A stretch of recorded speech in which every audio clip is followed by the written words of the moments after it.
Today, my topic is 10 steps to increase production in your factory. Work in a factory should be like a pendulum in simple harmonic motion. It should be continuous, non interruptive, and rhythmic. There should be harmony at the workplace. And to maintain that harmony, amplitude of the motion, give it a gentle push when required at the beginning of the cycle. If you give inputs in the wrong time direction, for example, mindless interference in the flow of work, the results could be counterproductive. So it is with work. You must maintain that harmonic cycle, that rhythm of work to achieve your desired results. Overreaction, underreaction, untimely reaction hurts work. Watch the work proceedings from far. Do not interfere too much or too little with the work. Step number 1. Choose your captain wisely. People are just like sheep. They follow the boss. This is the first step to achieving your goal of increasing production. This is one who should have the commitment and resilience to stay put in his endeavor to improve the production. His involvement and focus on the work will align the workplace, the employees, also in the direction of production. People are like sheep. They follow the boss. Step number 2. Production is about mind games. Mentally you wear out, you lose the game. Many managers use their strength, perseverance, and never say die attitude to come out victorious. People stumble over problems and give up. The one who perseveres and believes that he can accomplish succeeds. Many a times I have heard people say, shortages were there, I did not have the facility, I had no support, things went wrong with me. These have been the talk of a failed person. A committed person will expect problems, will do some groundwork to overcome them, and when it is finally completed, will tell you how he got over those problems. Step number 3. Employ people from all regions of the country. Companies which have a fair mix of employees from different states of the country generally are healthy and prospering.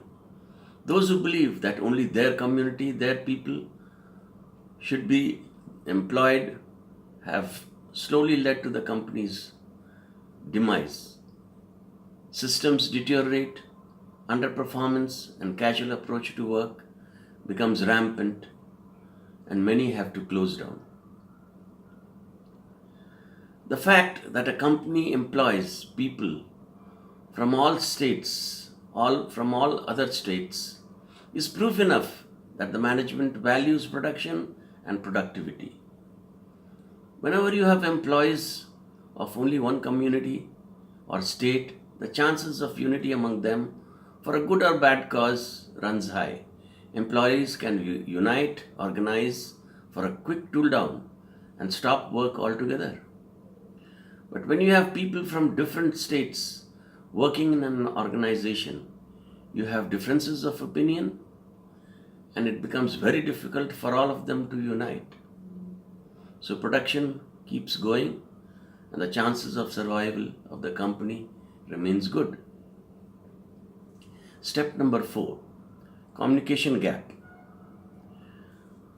Often we are not able to coordinate our work and get the required output.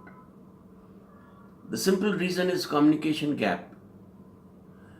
We do not talk or spend time with our colleagues at work. A simple disconnect with our fellow employees can affect our work. We need to communicate, share our thoughts and ideas. If you can spend some time with the employees, with or without an agenda, it will do good to the working environment. Do not be incommunicable or unapproachable. Keeping in touch with workers, talking about office or personal issues, keeps harmony and family like atmosphere at work. Step number 5, keep your workplace clean.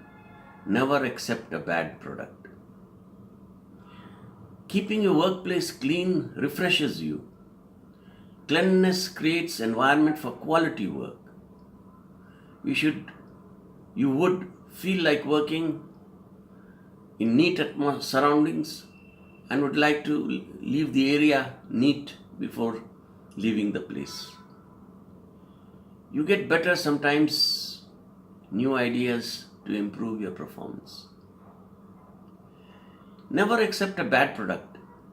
It is the quality of the product that keeps people coming back to you again and again. Step number 6, provide tools and materials in time. It is one of the essentials of good management. Just in time. Management is very much useful but difficult to sustain. But any company would desire to keep inventory at the minimum so as to reduce cost of production. This is also one important way to reduce cycle time of production. This is one simple and effective tool for improving productivity. Reduce the cycle time by proper planning of jobs. Reduce unnecessary activities. When you plan for an activity, ensure the necessary tools, LRUs, testers are available. Step number 7, slow and steady wins the race.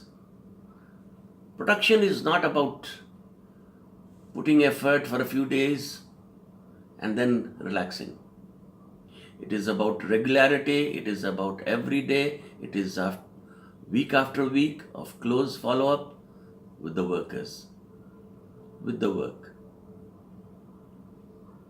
My first steps in the hangar was to build a good rapport with the technicians in the hangar. The next important thing was to learn the job at hand as soon as possible so that people would listen to you when you demanded work from them. I had to go through several technical books available for carrying out system checks. The task was no easy task. I remember going through the literature day after day for months. Though getting knowledge is a continuous process, yet to start off, a working knowledge was essential. I jumped into the fray soon after with whatever knowledge I had acquired. My enthusiasm for the working in this new company was high. I wanted to put to test all that I had learned in my earlier company. I had been working earlier in a small automobile spring industry and had been commended by the GM of the company for having nearly doubled the production single-handedly. Here is what I did. I found out what jobs I could do in parallel. I tried to engage one and all employees in production activities. As there was only a handful of employees, I could personally assign them jobs. I planned the present and the next activity meticulously so that all shortages could be found out in time and the same procured so that machines could be utilized continuously. Thinking ahead, what next? I had found that by occupying my mind with what next, I was able to achieve much more than I had expected. I found this a very useful tool in my workplace and also in my personal life. I would suggest that after you take a decision, remember to ask, what next? The effect is two pronged. That will help you to better understand your decision. Sometimes it will help you reverse your decision well in time before it is too late. It will also help you hasten your work at your workplace. I have been able to utilize this tool to progress my work in the hangar and achieve good results. A lot of politicians, technocrats, businessmen do well when they invoke this tool in real life situations. They think ahead of others and so stay ahead of others. Step number 9, product and services are just two sides of the coin. Customers' confidence in both product and services is equally important. Sometimes we provide products but forget the services part. Whatever inputs we get from customers, their feedbacks, their complaints should be addressed quickly. A word to the wise should be sufficient.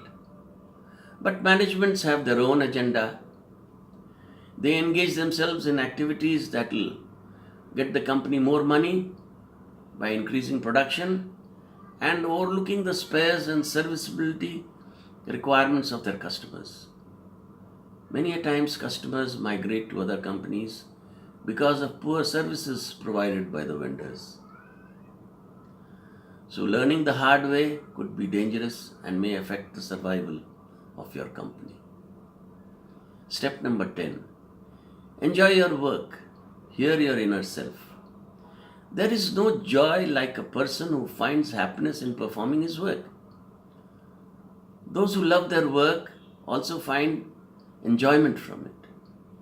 It is a source of continuous enjoyment. When you eagerly await the next morning to continue with your work, it just indicates your intense love for the work. These people do not require any inducements, promotions, increments to carry out their work. Their dedication to work pays them, brings them honors, and to the society also. They are the greatest assets of the society. Teachers, scientists, philosophers